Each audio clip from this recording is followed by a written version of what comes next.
আজকের আমার অনেকদিন পরে মনে হচ্ছে আমি নিজের বাড়িতে আসছি। আপনাদেরকে চাচা, আমার খালু, কেউ হচ্ছে মামা, ফুপা, জ্যাঠা, ওই যে এলাকায় যে সম্পর্কটা হয় ওই সম্পর্কটা হচ্ছে আপনাদের সাথে আমাদের অনুভব হচ্ছে। আপনারা ভালো আছেন? প্রথমেই আপনাদের কাছে একটি কৃতজ্ঞতা জানাই।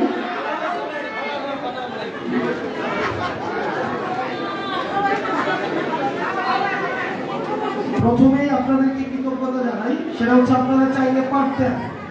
আপনারা বাংলাদেশের 3 কোটি মানুষের প্রতিনিধিত্ব করেন, প্রান্তিক জনপদ, যাদের কথা গণমাধ্যমে আসে না, যারা ক্যামেরা দেখলে মুখ লুকিয়ে ফেলে, যারা হচ্ছে যাদের 2-4 জন মানুষ ফেস করতে পারে না, গ্রামের চাষা ভূষা, যাদেরকে শহুরে কিতাবে যাদের হচ্ছে স্থান নাই, শহুর কাঠামোতে যাদের অবস্থান নাই, ওই সব মানুষগুলোর প্রতিনিধিত্ব আপনারা করেন।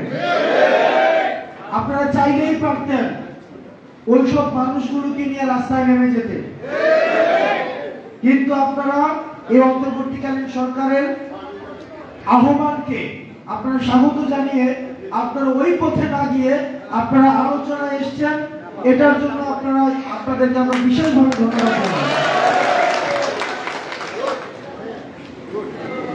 আমরা খুব অবাক হয়েছি, ফুয়াদ ভাইয়ের সাথে আলোচনা হচ্ছিল বেশ কিছুদিন আগে। নাসির ভাই আছেন, উনি আমাকে একদিন ফোন দিয়ে বললেন যে কাউন্সিলরদের, সারা বাংলাদেশের যত কাউন্সিলর আছে তাদের, যারা ফেসিবাদ বিরোধী কাউন্সিলর, কারণ যারা ফেসিবাদের পক্ষের যে কাউন্সিলর তারা ইতিমধ্যে আপার সাথে ভারতে চলে গিয়েছে, অথবা যারা যায়নি তারা মাঝে মাঝে আপার সাথে একটু ফোনে কথা বলে ভারতে চলে যাওয়ার ব্যবস্থা করছে। যদি সেটাও না পারে তাও বাসার মধ্যে অবস্থান করছে এবং ফেসবুকে মূলত হচ্ছে তারা নিজেরা পালিয়ে আছে, কিন্তু আমাদেরকে বলছে আমরা পালানোর পথ পাবো না।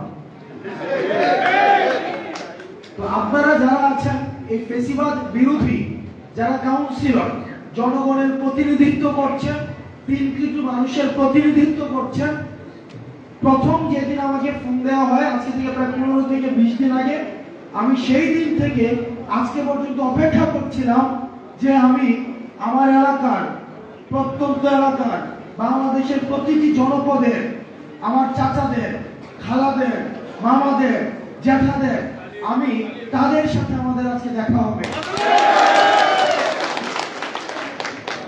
একই সাথে একটা বিষয়ে আমাদের সবারই, আমরা এখানে যারা বসেছি আমরা একমত না, সেটা হচ্ছে কাউন্সিলরদের পরিবর্তে যে অ্যাডমিনিস্ট্রেটিভ অফিসার নিয়োগ করা হবে এই বিষয়ে আমরা একমত না। এটা আমাদের স্পষ্ট অবস্থান। কারণ এই যে একটা আমলাতান্ত্রিক যে কাঠামো রয়েছে, এই আমলাতান্ত্রিক কাঠামোতে নিশ্চয়ই আমার যেই হাল চাষ করে যে আমার কৃষক ভাই আছেন, যে তাঁতি আছেন, জেলে আছেন, কামার, কুমুর, রেমিটেন্স যোদ্ধা, যেই কৃষকের মেয়ে গার্মেন্টস কর্মী, যেই কৃষকের ছেলে রেমিটেন্স যোদ্ধা, যেই কৃষক যিনি চাষ করে দেশের অর্থনীতিকে সচল রাখে, তারা অ্যাডমিনিস্ট্রেটিভ এই আমলাতান্ত্রিক জটিলতার মধ্যে তারা যেতে চায় না। তারা যেতে চায় না বলেই তারা আপনাদেরকে নির্বাচিত করেছেন। হয়তো তাদের কারোর সাথে আপনাদের ব্যয়ের সম্পর্ক, কারোর সাথে তালুই, কারোর সাথে বুঝেন তো, আমার কারোর সাথে হচ্ছে এই একটা নির্ভরতার সম্পর্ক। তাদের 9টা-5টা অফিসের টাইম নাই। তারা জানাজা থেকে শুরু করে, লাশের দাফন থেকে শুরু করে, সুন্নতে খতনা, নাকফুল ফুটানো, তারপর হচ্ছে যে প্রসব, যে প্রথম বাচ্চা যে জন্ম হয়, প্রত্যেকটা জায়গায় আমরা যাদের উপস্থিতি পাই সেটা হচ্ছে স্থানীয় যারা প্রতিনিধি আছে তাদের। আপনারা যেহেতু 9টা-5টা অফিস করেন না, সুতরাং আমার স্থানীয় প্রতিনিধি হতে হবে এমন প্রতিনিধি যার সাথে আমার প্রতিদিন চায়ের দোকানে দেখা হবে, যার সাথে আমার বাজারে গেলে দেখা হবে, যাকে ফোন দেওয়ার জন্য, যার বাড়ি যাওয়ার জন্য, যার বাড়িতে গিয়ে আমি দুপুরের আগে যদি যাই তাহলে আমি দুপুরের খাবারটা খেয়ে আসতে পারবো, তার সাথে আমার সম্পর্কটা হবে এমন। আমার দাদা, আমার নিজের দাদা স্থানীয় জনপ্রতিনিধি ছিলেন। আমি দেখেছি আমার বাসার মধ্যে কখনোই, আমাদের বাসায় যে যতজন মেম্বার 7 জন 8 জন, কখনো 7 জন 8 জনের ভাত রান্না করা হতো না, সবসময় 15-20 জনের ভাত রান্না করা হতো। কারণ আমার দাদা যখন বাজারে যাইতো তখন 2 জন মানুষ নিয়ে আসতো, আমার জ্যাঠা গেলে সাথে 3 জন মানুষ আসতো, আমার বাবার সাথে 2 জন মানুষ আসতো। এই যে সামাজিক ঋদ্ধতাটা, শুধুমাত্র যে জনপ্রতিনিধি আমাদের শাসন করবে, আমাদের বাজেট দিবে, আমাদের সমস্যা সমাধান করবে, শুধুমাত্র এটাই না, বরং আমাদের যে সোসাইটিকে একসাথে ধরে রাখার যে ব্যাপারটা, এই যে এখন শহরে, আমাদের শহরে একটা ফ্ল্যাটের মধ্যে আমরা থাকি, এক রুমে কি হয় আর এখন কিচ্ছু জানে না। এক রুমে একটা মা থাকে, আরেক রুমে সন্তান থাকে, আরেক রুমে হাজবেন্ড ফিরত অফিস করে 9টা-5টায় তারা থাকে, কারোর সাথে কারো দেখা হয় না। কাজের মহিলা রান্না করে যার যার মতো করে সে খায়। এই যে আমাদের সামাজিক ঋদ্ধতাটা নষ্ট হয়ে গিয়েছে, একটাই যে জনপ্রতিনিধি এই কাজটা অন্তত করে। সুতরাং এই 9টা-5টার অ্যাডমিনিস্ট্রেটিভ অফিসার দিয়ে এই জনপ্রতিনিধির অভাব কোনোদিনও পূরণ করা সম্ভব না। দ্বিতীয়ত, আমরা আমাদের জায়গা থেকে দেখেছি আপনারা এই যে 1700 ফ্যাসিবাদ বিরোধী আপনারা যারা জনপ্রতিনিধি ছিলেন, আমরা আপনারা 3 কোটি মানুষের প্রতিনিধিত্ব করছেন। সেই 3 কোটি মানুষ ফ্যাসিবাদের বিপক্ষে গিয়ে আপনাদের পক্ষে অবস্থান নিয়েছিল। আজকে যদি আপনাদেরকে সরিয়ে দেওয়া হয় তাহলে তাদের সেদিনের অবস্থানটাকে ভুল প্রমাণ করা হয়। সেই জায়গা থেকে আমরা চাইব, আমরা এই বিষয়ে আমাদের যে এলজিআরডি মন্ত্রী রয়েছেন আসিফ মাহমুদ, আমাদের জুনিয়র আমার ছোট ভাই এখন মন্ত্রী মহোদয়, আমরা এই আসিফ মাহমুদকে অবশ্যই আমরা অ্যাপ্রোচ করব এটা নিয়ে দ্রুততম সময়ে একটা কমিশন। আমি আমার চাচার কাছে আমার সমস্যা বলতে চাই, আমি আমার ভাইয়ের কাছে আমার সমস্যা বলতে চাই, আমি আমার খালুর কাছে আমার সমস্যা বলতে চাই। আমার গ্রামের একটা মহিলা, আপনি দেখবেন একটা ঘুমটা অর্ধেক দিয়ে রাখেন, কথা বলতে লজ্জা পায়, এই পিছনে ফিরে কথা বলে সমস্যাটা বলে আবার বলতে চায় না। ওই মহিলাকে তো আপনি কখনোই আপনি একজন অ্যাডমিনিস্ট্রেটিভ অফিসারের কাছে পাঠাতে পারবেন না। ওখানে তালাকের ইস্যু আছে, জন্ম নিবন্ধনের ইস্যু আছে, কিছুদিন পরে স্কুলের ভর্তি শুরু হবে, এই যে কিছুদিন পরে কিন্তু শুরু হবে, এই যে স্কুলের ভর্তি শুরুটা হইলেই জন্ম নিবন্ধন লাগবে।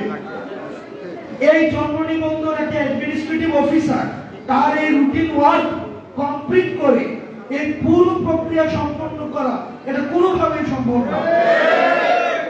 আমার এলাকায় কয়জনের জন্ম হয়, কয়জনের মৃত্যু হয়, কয়জনের জানাজা হবে, কয়জনের কি হবে, এটাকে জনপ্রতিনিধি ভালো বুঝবে। সেই জায়গা থেকে আমরা আমাদের অবস্থান স্পষ্ট। এই ফ্যাসিবাদের এই ভয়ে অনেকে আপনাদের জেলে যেতে হয়েছে, আমি অনেককে চিনি যারা জেলে থেকে নির্বাচন করে হচ্ছে জিতেছে।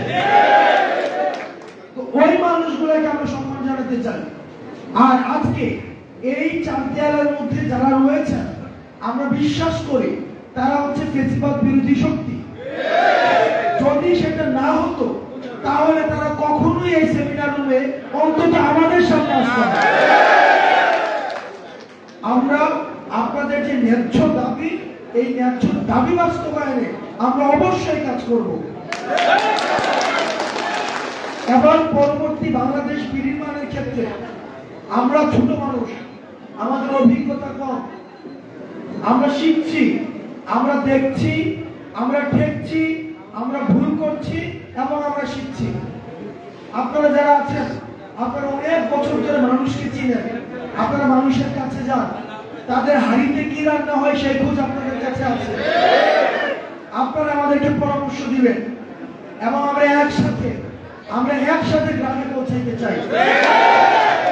আমরা শহরে বসে এসি রুমে প্রেস কনফারেন্স করে যতই বক্তব্য বিবৃতি দেই, এগুলো হচ্ছে গ্রামের মানুষ পর্যন্ত পৌঁছায় না। দিন শেষে আমার মাটিতে ফিরে যেতে হবে, আমার গ্রামে ফিরে যেতে হবে। এই শহরের প্রেস কনফারেন্সের এসি রুমে যারা হচ্ছে বক্তব্য বিবৃতি দেয়, তাদের জানাজার জন্য কিন্তু ঠিকই তাদের গ্রামে নিয়ে যেতে হবে। আমরা আপনাদেরকে সাথে নিয়ে, আন্দোলনটা হয়েছিল শহরে, আমরা আপনাদেরকে সাথে নিয়ে আমরা প্রত্যন্ত এলাকার গ্রামের প্রান্তিক মানুষদের কাছে আমরা পৌঁছাতে চাই এবং সেক্ষেত্রে আমরা আপনাদের সহযোগিতা চাই। আমরা আপনাদের মধ্য দিয়ে, আপনাদের সহযোগিতা নিয়ে আমরা ওই গ্রামের মানুষদের কথাগুলোকে আমরা হচ্ছে শহরে আমরা হচ্ছে পৌঁছে দিব এবং সেই জায়গা থেকে এই অন্তর্বর্তীকালীন সরকারকে সফল করা এবং পরবর্তী বাংলাদেশ বিনির্মাণ করার ক্ষেত্রে আপনাদের অবদান অপরিসীম। সর্বশেষ কথা,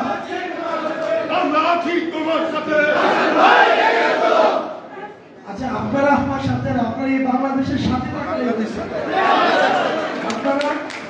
আপনারা এই বাংলাদেশের পক্ষে থাকেন, আপনারা নিজের সাথে থাকেন। আমরা যখন সবাই বাংলাদেশের পক্ষে থাকবো, তখন এই ভারতে বসে যে দালালরা আছে, ফ্যাসিস্টরা আছে, যত ষড়যন্ত্র করুক না কেন, কখনোই কিছু করতে পারবে না। কারণ হাসিনার পক্ষে সবাই ছিল আর তারা বাংলাদেশের পক্ষে ছিল না, যার কারণে তাদেরকে পালিয়ে যেতে হয়েছে। সর্বশেষ কথা, আমি হয়তো আপনাদের কারো ভাতিজা, আমি আপনাদের কারো ছোট ভাই, আমি আপনাদের কারো সন্তান তুল্য, আমি আপনাদের কারো নাতির বয়সে, আমি আপনাদের কাছে একটা অনুরোধ করব, আপনারা দয়া করে এমন রাজনীতি করবেন যে রাজনীতি করলে ক্ষমতায় না থাকলেও যেন পালাই যেতে না হয়। আপনারা ভালো থাকবেন। আপনাদের সাথে আমাদের 56,000 এই যে বর্গমাইল, 1,47,000 এই যে কিলোমিটারের আমাদের যে বাংলাদেশ রয়েছে, টেকনাফ থেকে তেতুলিয়া, রূপসা থেকে পাতুরিয়া, প্রত্যেকটা গ্রামে আপনাদের মাধ্যমে দেখা হবে। আসসালামু আলাইকুম ওয়া রাহমাতুল্লাহ।